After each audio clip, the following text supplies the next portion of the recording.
तो इस वीडियो में हम डिस्कस करने वाले हैं रिंग के कारण इलेक्ट्रिक फील्ड किसी एक पॉइंट पे क्या होगा। तो आइए हम स्टार्ट करते हैं। तो इलेक्ट्रिक फील्ड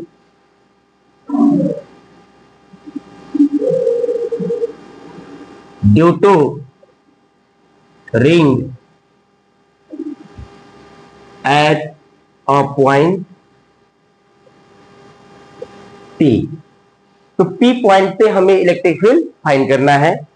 तो देखिए रिंग आपको किस तरीके से दिखेगा, ये एक रिंग है। अब इस रिंग पे हमने क्या किया, एक इस तरीके से चार्ज को स्प्रेड कर दिया।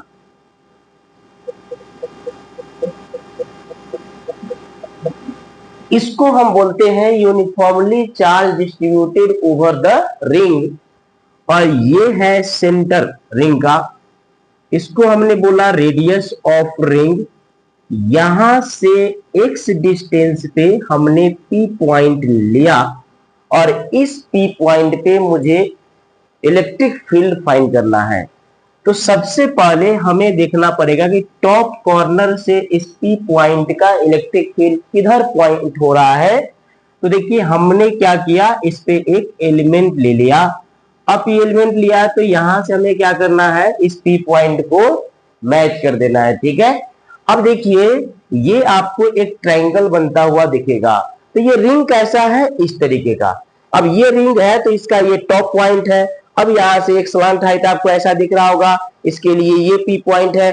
तो जरा देखिए यहां से जो इलेक्ट्रिक फील्ड होगा अवे फ्रॉम द पॉइंट, और इस इलेक्ट्रिक फील्ड को हमने बोला DE, क्योंकि हमने कंसिडर किया ये DL लेंथ। अब DL लेंथ में कितना चार्ज होगा, DQ चार्ज। टोटल चार्ज कितना डिस्ट्रीब्यूटेड है, तो टोटल चार्ज है Q डिस्ट्रीब्यूटेड, जो पूरे रिंग पे है। अब यहां से इसी तरीके से एक और एलिमेंट मैं यहां पे कंसिडर कर लेता हूं। अब यहां पे रिंग कंसिडर करूंगा तो फिर से हमें इस तरीके का एक लाइन मैच करा देना है। तो इसके लिए भी ये DL लेंथ है। ऐसा DL लेंथ पूरे सरकमफ्रेंस पे आप कहीं भी मान सकते हैं, और आपको इमेजिन करना है कि रिंग हमारे सामने ऐसा रखा हुआ है, आप फ्रंट व्यू देख रहे हैं। तो यहां पे देखिए कि यहां से देखिए कि ये रेडियस R होगा, और ये भी सॉरी ये डिस्टेंस R बोल रहा हूं, और ये भी डिस्टेंस R होगा। तो ये R का वैल्यू कैसे आप फाइंड करेंगे, हाइपोटेनस पाइथागोरस थ्योरम लगा करके। तो देखिए ये होगा R square plus x square, तो ये भी होगा square root of R square plus x square. अब आपको ये समझ आ गया। यहां से हमने एंगल एज्यूम किया थीटा। जब थीटा एंगल एज्यूम किया तो इसके कारण एक और इलेक्ट्रिक फील्ड इधर की तरफ लाई करेगा। अब यहां से देखिए मैंने इसको थीटा एंगल वर्टिकल से इस तरीके से ज्योमेट्री लगा दिया। तो ये थीटा का थीटा एंगल ये हो जाएगा वर्टिकल से। तब यहां पे हमें इलेक्ट्रिक फील्ड दिखा वेक्टर क्वांटिटी, तो इसका कंपोनेंट ब्रेक करना है। तो कंपोनेंट ब्रेक करेंगे तो एक वर्टिकल कंपोनेंट आएगा DE साइन थीटा, और इसका हॉरिजॉन्टल कंपोनेंट आएगा DE कॉस थीटा। इसी तरीके से जो अपवर्ड दिख रहा है इलेक्ट्रिक फील्ड, उसका वर्टिकल कंपोनेंट आएगा DE साइन थीटा, और हॉरिजॉन्टल कंपोनेंट आएगा DE कॉस थीटा।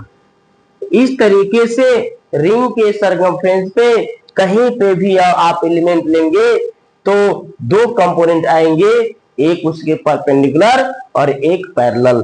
तो यहां पे देखिए परपेंडिकुलर वाले सारे एक दूसरे को कैंसिल आउट करेंगे, लेकिन जो हॉरिजॉन्टल वाले आपको दिख रहे हैं वो सम हो रहा है। तो सम को हम बोलेंगे integration of DE cos theta. अब इंटीग्रेशन है, इसका लिमिट क्या होगा, तो लिमिट आप बोल सकते हैं 0 से 2 पाई r। समझे क्या। अब 0 से 2 पाई r है, या ऐसे भी नहीं बोलते, आप सीधा इस तरीके से बोल दीजिए कि ये इंटीग्रेशन है, DE cos थीटा है। अब हमें DE का वैल्यू लिखना है। तो DE कितना होगा, k d q upon r square a slant height वाले, तो square root of are square plus x square का होल स्क्वायर, और ये आ जाएगा कॉस थीटा। इसका इंटीग्रेशन करना है। अब हमें ये जो के दिख रहा है कांस्टेंट है, ये जो स्लांट हाइट है ये भी कांस्टेंट है, और कॉस थीटा भी सबके लिए कांस्टेंट है। तो हमें क्या करना है, हमें सारे को बाहर करना है। तो बाहर करेंगे तो आपको क्या मिलेगा, देखिए के बाहर हो गया, कॉस थीटा बाहर हो गया, divide by R square plus x square बाहर आ गया। अब यहां से हमें dq का इंटीग्रेशन करना है। तो dq का इंटीग्रेशन करेंगे तो देखिए ये k cos थीटा वैसा ही रहेगा, और ये R square plus x square है। अब आपको क्या करना है, cos थीटा की वैल्यू यहां से सब्स्टिट्यूट कर लेना है।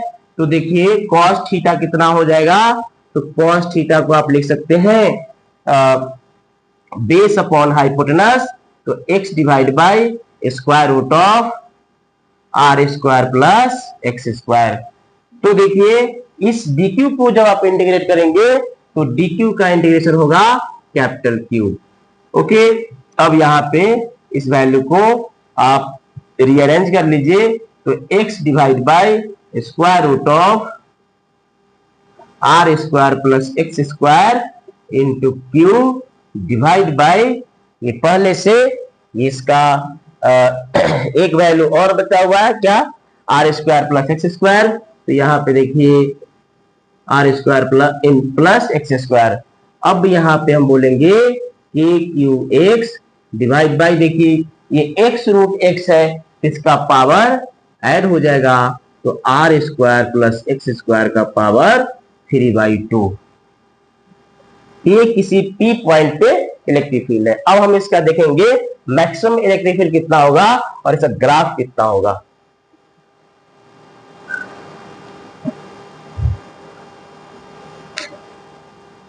मैक्सिमम इलेक्ट्रिक फील्ड देखने वाले हैं। तो मैक्सिमम इलेक्ट्रिक फील्ड के लिए अभी हमने सीखा एक रिंग के कारण अगर इस तरीके से चार्ज डिस्ट्रीब्यूटेड है तो इलेक्ट्रिक फील्ड पी पॉइंट पे होता है K Q x divide by R square plus x square का पावर 3/2। अब मेरा गोल ये है कि ये मैक्सिमम कितना हो सकता है। तो मैक्सिमम के लिए तो देखिए मैक्सिमम इलेक्ट्रिक फील्ड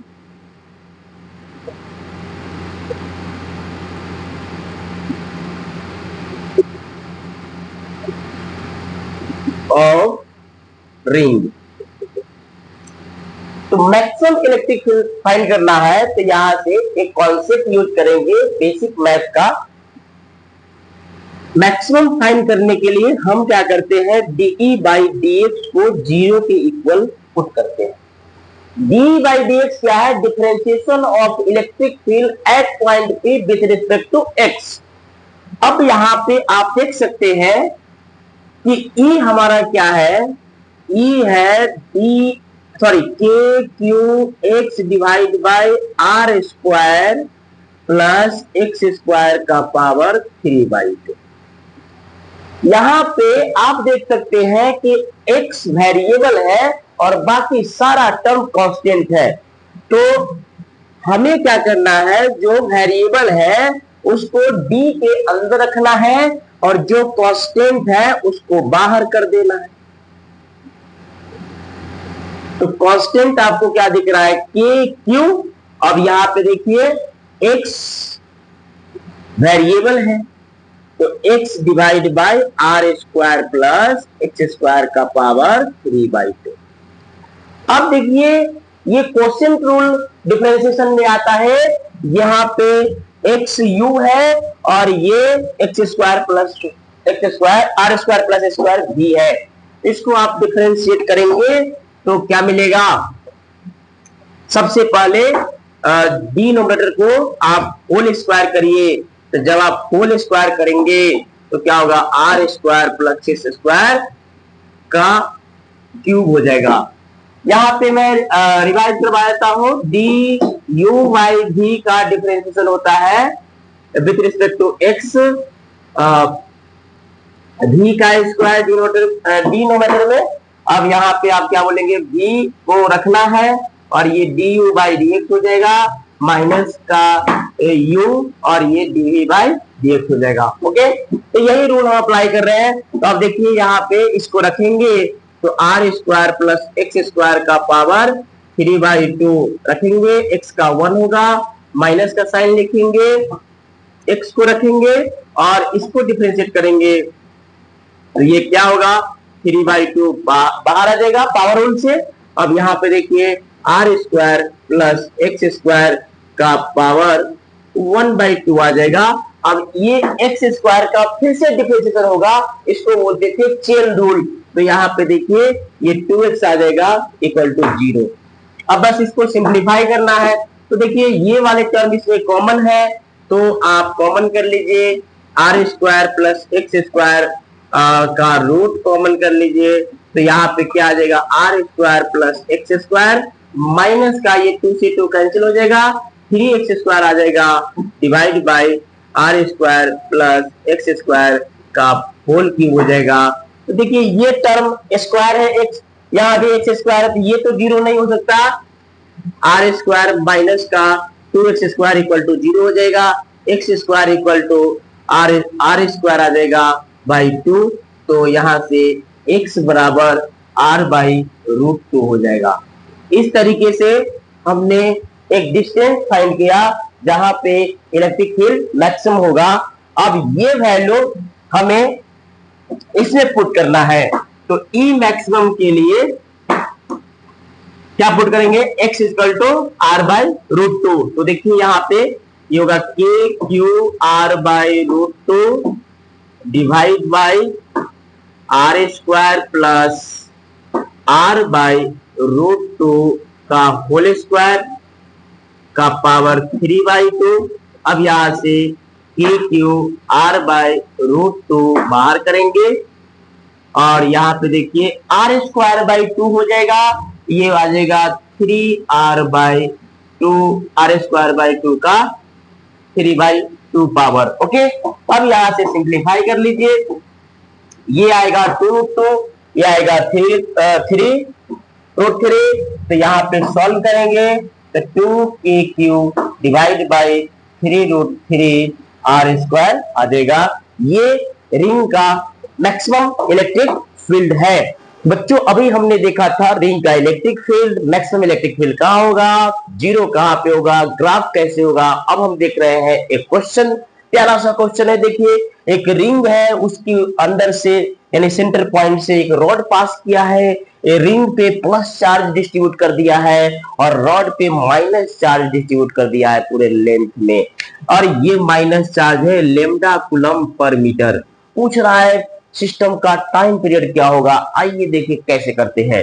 आपको पता है कि इस रिंग के एक्सिस पे अगर प्लस चार्ज होता तो रिपल्सिव फोर्स लगता है, अगर माइनस चार्ज है तो अट्रैक्टिव फोर्स लगेगा ड्यू टू रिंग। देखिए रॉड पे नेगेटिव चार्ज है और रिंग पे पॉजिटिव चार्ज है, तो यहाँ पे फोर्स लगेगा अट्रैक्टिव। तो ये वाली फोर्स ऊपर की तरफ लगेगा और ये वाली फोर्स नीचे की तरफ लगेगा। अब हमें टाइम पीरियड निकालना है तो इसको डिस्प्लेस कराना पड़ता है। तो चलिए अगर हम सेंटर पॉइंट से इसको डिस्प्लेस कराएंगे प्यारे बच्चों, तो देखिए कैसे आएगा। तो हमने क्या किया, इस तरीके से एक रॉड को पास कराया जो कि सेंटर है, और सेंटर है तो देखिए यहाँ पे ये रेडियस कितनी है, r है। अब आपको दिख रहा होगा कि अगर मैं सेंटर से dy डिस्टेंस अपवर्ड इसको डिस्प्लेस कराता हूं तो ये वाली रॉड का जो डिस्टेंस होगा ये हो जाएगा r माइनस dy, और ये जो बॉटम डिस्टेंस है ये हो जाएगा कितना, r प्लस dy। इतना बात आपको क्लियर है। अब इसमें हमें ढूंढना है अनबैलेंस फोर्स। प्यारे बच्चों अब आप देख सकते हैं ये रिंग पे इस रॉड का लेंथ आपने एज्यूम कर लिया कि ये वाली लेंथ है r माइनस dy और ये वाली लेंथ है r प्लस dy। अभी हमने देखा, अब हमें देखना है कि इस पे कौन सी फोर्स है जो इसको ओसिलेट करा रहा है। तो देखिए ये r माइनस dy लेंथ के लिए जितना फोर्स होगा वो डाउनवर्ड होगा, और यहां पे देखिए अगर मैं यहां से नीचे एक और r माइनस dy डिस्टेंस आऊं तो जरा देखिए ये वाली फोर्स अपवर्ड होगा। अब ये डाउनवर्ड फोर्स और ये अपवर्ड फोर्स एक दूसरे को कैंसिल आउट कर लेगा, तो बचा कितना लेंथ, बचा यहां पे 2dy लेंथ। अब ये जो dy लेंथ का फोर्स होगा ये अनबैलेंस फोर्स होगा। आप सिमेट्रिसिटी लगा करके थोड़ा सा सोच सकते हैं, समझे कि नहीं। अब देखिए यहां पे ये फोर्स होगा कितना, तो ये फोर्स होगा Q टाइम्स E। अब Q टाइम्स E, तो Q कितना होगा लिम्डा इंटू L, तो L कितना है 2dy इंटू E। अब यहां पे हमें इलेक्ट्रिक फील्ड देखना है, तो इलेक्ट्रिक फील्ड के लिए देखिए इलेक्ट्रिक फील्ड क्या होता है x डिस्टेंस पे, ये होता है k q r, लेंथ कितना है, लेंथ है r, तो यहां पे r पुट कर देंगे, यहां पे आ जाएगा r square plus r square का पावर 3y। बस ये आपको सॉल्व करना है। अब यहां पे देखिए इस फोर्स को हम लिख सकते हैं मास इंटू एक्सीलरेशन। अब इसको हम सॉल्व करेंगे तो क्या आ जाएगा, क्यू हो जाएगा, क्यू आएगा, सॉरी लेमडा आ जाएगा इसका small Q divide by 2r। अब यहां पे देखिए ये आ जाएगा 2dy, okay.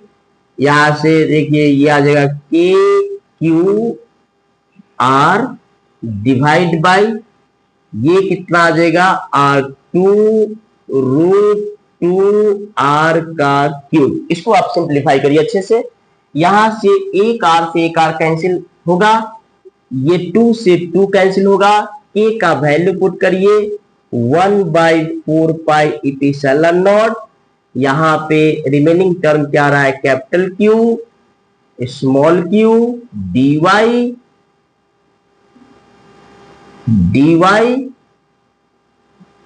Divide by 2√2 r cube.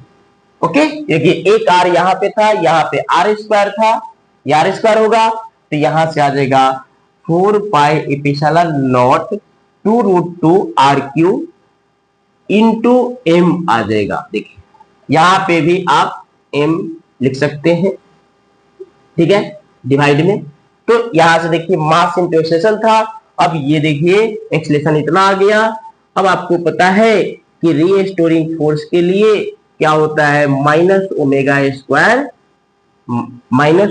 Square x होता है, यानी ओमेगा स्क्वायर की वैल्यू हमें क्या मिलेगा capital Q small q divide by ये वाली टोटल टर्म। तो देखिए ओमेगा स्क्वायर की वैल्यू हो जाएगी capital Q small q divide by 8 pi epsilon not into √2r cube. Okay, अब यहां से आप ओमेगा फाइंड कर लेंगे, तो ओमेगा आ जाएगा square root of capital Q small q divide by 8√2 pi epsilon naught r cube, यह आ जाएगा। यहां से टाइम पीरियड होता है 2 पाई बाई ओमेगा, इसको आप पुट करेंगे तो यह आ जाएगा 8√2 नोमरेटर में pi epsilon naught r cube divide by capital Q small q। इस तरीके से हम इस क्वेश्चन का सॉल्यूशन फाइंड किए। Okay, thank you.